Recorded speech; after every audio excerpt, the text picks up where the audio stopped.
杀手雪人兄弟向凯撒的人报告了行动进度，已经干掉了3个人，现在去杀其他人。凯撒得知后十分开心，助手莫娜查看了一下草帽团的资料，路飞和索隆是和罗一样被称为罪恶时代的人物，政府对他们的监视不亚于黑胡子。原本还以为他们能有2下子，没想到这么快就被干掉了。莫奈话题一转，将话题引向罗。2年前，在香木地群岛和地上战争，罗和草帽团都有交集。凯撒一听起了疑心，拔出一把手枪指向罗。草帽一伙该不会是你小子给叫过来的吧？罗很冷漠，这让凯撒想起了不久之前罗来到岛上找到自己，请求与自己合作的事情。说到底，罗巴结世界政府，好不容易拿到七武海的称谓，应该不会做一些蠢事吧？而短暂的冲突就此结束。另一边，乔巴和娜美在避风研究所废墟下边聊天边召唤孩子们，突然外面传来一阵爆炸声，二人转身一看，接着爆炸声不断传过来，好像有人在外面放炮。废墟顶部不断的有冰和石块被震落下来，乔巴立刻意识到外面有敌袭，娜美不断的呼唤路飞，乔巴却比较冷静，安抚了娜美之后，自己爬上废墟顶端查看外面的情况。可是外面茫茫雪地中根本就是空无一人。雪人兄弟在远处的山坡上看到了山治版乔巴露头，立刻从坡顶滑了下来，一边滑雪一边向研究所废墟开枪射击。山治版乔巴在外面观察了半天，不断有从四面八方发射过来的炮弹轰炸这里，但是就是看不见人。废墟内部被绑起来的茶胡子被外面的爆炸声吵醒，他以为是罗或者主人来救他了，仔细一想立刻明白了，这里是雪地，最佳的暗杀选手只有那对雪人兄弟了。出身雪国的兄弟杀手，从来没有人见过他们的长相，脚音大声音小，一旦接到暗杀任务一定会完成的。茶胡子幸灾乐祸地告诉娜美和乔巴，你们已经被列入暗杀名单了。说完自己哈哈大笑，结果睁开眼一看，一个巨大枪口正指着自己的脑袋，对方正是雪人兄弟。茶胡子嘛，你也被列入暗杀名单了。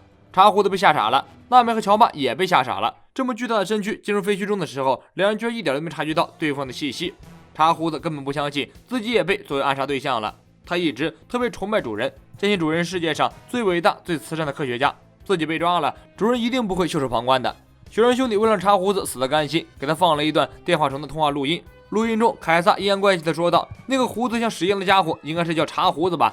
他倒是挺好用的，不过现在被人抓住了，不能用了，杀掉吧。”茶胡子瞪圆了眼睛，回想自己刚刚来到庞克哈萨德的时候，主人凯撒救下了奄奄一息的自己，又让罗给自己和其他下半身失去知觉的人接上了动物的身体，使自己能够自由移动。从那时候起，自己担任其岛上的守卫。主人常常夸赞自己聪明能干，怎么现在会这样对待自己？雪人兄弟中的一个人对准茶胡子的脑袋连开数枪，巨大的猎枪威力如同火箭炮一般，几乎要把整个废墟炸飞。雪人兄弟中的另一个从外面探出头来，阻止了自己的哥们儿，他们还要把那群小孩给抢回去呢。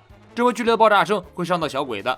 路飞4人告别了乔巴和娜美后，走出研究所废墟，结果在外面不远处看到了巨大的脚印。接着他们听到废墟这边传来爆炸声，路飞马上意识到事情不妙，带着其他3人快速赶了回来。雪人兄弟并没有立刻杀死娜美和乔巴，而静静地等在原地，打算拿最厉害的路飞开刀。而路飞直接向着2人跳了过来，就被雪人兄弟开枪直接命中，路飞被炸飞，踩到旁边的雪堆后弹射过去，结果一阵风，雪人兄弟居然原地消失了。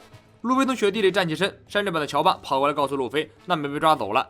因为弗兰奇的身体拥有贝加庞克的激光技术，雪人兄弟得到指令要把弗兰奇活着带回去，其他人则可以当场杀死。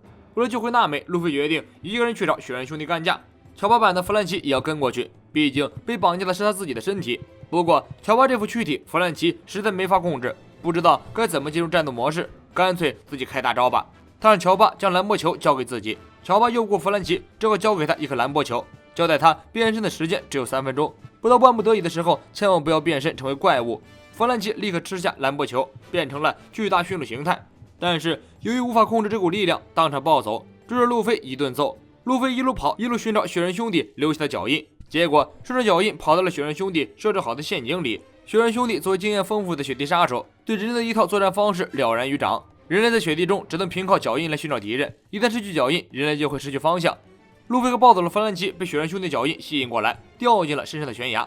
路飞看到悬崖下面居然是冰柱剑山，愣了一下，随即用出武装色，对准下面的剑山一顿激光枪猛打，将所有的剑山锤成平原。兄弟在一边等候多时，看到路飞居然没被剑山给刺死，一枪，路飞躲开攻击，开启2档，瞬移到一个雪人面前，一招喷气手枪。没想到雪人动作更快，用更快的瞬移躲开，另一个雪人在其他方向开枪射击，路飞再次躲开。想到这2个庞然大物身形居然这样灵活，雪人兄弟在雪地里作战如履平地，速度奇快，而且能够随时随地的藏身。路飞打得很被动。突然他想起来，雷利曾经告诉他一个作战小技巧：当路飞变成气球的时候，如果一味的防守，胡乱反弹子弹，对战斗没有任何帮助，要用双臂的力量一发不留的还击。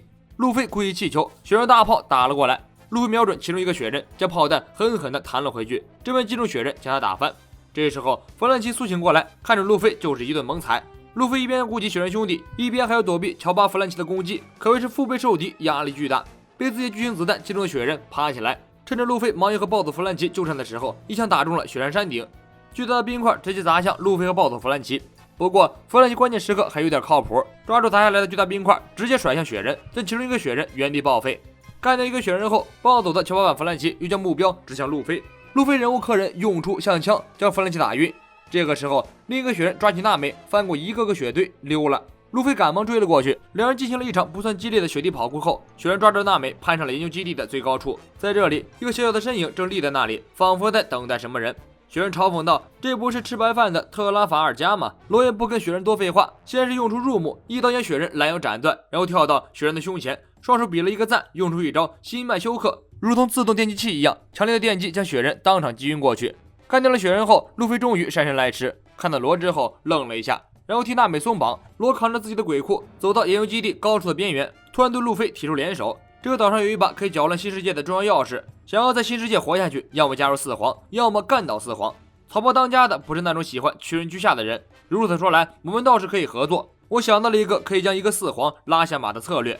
罗对路飞说出了自己的战略计划。由于动画组并不想让观众们这么快知道策略的内容，所以故意让音响师加强了风吹的音效。等罗说完了战略计划后，风声也没有了。路飞听完嘿嘿一笑，爽快地答应了罗的建议。草帽海贼团和红衣海贼团的同盟协议就此达成。不过这件事遭到了草帽团其他成员的强烈反对。乌索普抓住路飞的衣领，用近乎哭腔的声音说道：“和这种来路不明的危险家伙同盟，我觉都睡不好了。”娜美和乔巴当然也不同意，对任何一项有危险的活动，草帽团的胆小三人组绝对都会反对的。罗宾倒是支持路飞的决定，但是早年的教训告诉罗宾，草帽团的结盟基本上都伴随着背叛。路飞这种特别容易相信别人的家伙，并不适合和其他海贼团缔结同盟。路飞转过头问罗：“你会背叛我们吗？”罗回答：“不会。”路飞向罗宾露出胜利般的笑容。对于这件事，路飞持有极强的乐观态度。一方面，罗是他的救命恩人，他相信罗是个好人；另一方面，如果罗背叛了他们，路飞还有这些修行了2年的可伙伴，根本没什么可担心的。既然已经达成同盟，罗就不必提防草帽团了。他用屠宰场将乔巴和弗兰奇的身体互换了过来，而多余的娜美灵魂只能暂时放在了山治的身体里。路飞想拜托罗帮忙救助一下那些孩子。罗很无情地告诉路飞，不如别管了，这件事很麻烦，而且孩子们已经吃药成瘾，很难救过来。这种人类巨大化的实验是世界政府在几百年前就开始研究的，为的就是随心所欲地制造出大量的军人士兵，这样政府就可以拥有一支所向无敌的军队了。凯撒大概是想在政府和贝加庞克之前完成这项实验，不过这也不是那么容易的。但乔巴坚持要将孩子们体内的毒素解除，娜美站在乔巴一边，如果不把这些孩子们救过来，他是不会离开这座岛的。在人道这方面，路飞向来是站在船员一边，只要船员的选择是正确的，路飞就无条件支持。罗想利用草帽团达成自己的目的，就目前情况来看，他如果不帮忙救助这些儿童，草帽团也不会乖乖跟着他离开庞克哈萨德了。乌索普靠过来给罗上了一节人生哲理课。你以为的同盟是为了达到共同的目的而互相协作的关系吗？但是路飞认为的同盟则是类似于朋友一样的关系。如果你觉得可以掌握主动权，那就太天真了。要论起我行我素的话，路飞完全可以达到4皇级别。罗都懵逼了，没办法，他只好答应帮助草帽团调查毒药的事情。因为乔巴无法活动，罗想要跟乔巴一起潜入凯撒的研究基地内，就只能将乔巴绑在他的脑袋上。高冷的罗首次被草帽团带下道，大家笑成一团。罗因为觉得太丢人，直接将乔巴拴在了自己的鬼窟上。临行前，罗警告路飞等人，凯撒是瓦斯果实自然系能力者，他原本是世界政府的科学家，现在是世界上的重大通缉犯。对于凯撒来说，庞克哈萨德是他的绝佳藏身之地，所以他会尽全力追杀 J5 海军和草帽团，绝对不会让人把他藏身于此的事情泄露出去的。所以不会使用霸气的人绝对不能靠近凯撒，否则会死得很惨。罗打算联手草帽团一起将凯撒绑架，如此一来，他们就可以掌握主动权。绑架凯撒不仅是为了救出那些孩子，罗在凯撒身上还有更大的目的。凯撒只不过是一个鱼饵，在他的身后有更恐怖更强大的靠山，甚至涉及到了4皇。所以一旦绑架凯撒，他们就是同一艘船的人，再也无法回头。斯莫格率领手下向研究所正面的港口走去，本以为自己派出去的小队已经顺利的偷到出海用的船了，没想到手下们在港口遭遇了埋伏，正在和一群半人马打架。斯莫格立刻带头冲过去，和半人马们打了起来。凯撒听说之后，露出常用的阴险笑容，派一小队部下赶去卓尔岛。在那里，凯撒有一个重要的实验工具，正好可以拿斯莫格的 G5来测试一下。凯撒的小弟们来到卓尔岛，找到研究所后，打开了一道看上去十分可疑的大门。几个人顺着黑洞洞的走廊走进研究所，这里看上去好像是一个仓库，里面时不时的传出咕噜噜的奇怪声音。一伙人沿着走廊走进深处，看到了一个小山一样的巨大黑影，由于光线十分昏暗，根本看不清那是什么东西。其中一个人很好奇，凑了过去，结果突然中毒，哀嚎一声倒地不起。这个巨大的黑影慢慢睁开了眼睛，显然是一个活物。巨大的红色流体如同当年麦迪伦的毒液一样，所到之处，就连燃烧着的火焰都能瞬间被吞噬。毒液将周围的建筑吞没，粉红色的烟雾瞬间腾起，将2个半人马包裹其中。二人挣扎了一下之后，倒在了毒烟之中。他们的主人凯撒接到手下通知，有人打电话冲过来。凯撒冷酷地说：“不用管他们，他们无非就是想说大门打开了，有什么怪物救救我之类的废话。这可是世间罕见的史莱姆型生物，一旦释放出来，谁也别想从岛上离开。”流动的毒液聚拢在一起，一个巨大的毒液怪物屹立在熊熊燃烧的灼热岛，巨大的身躯傲视着整个庞克哈萨德。这就是凯撒最得意的作品 Smile。我是谢幕君，咱们下期见。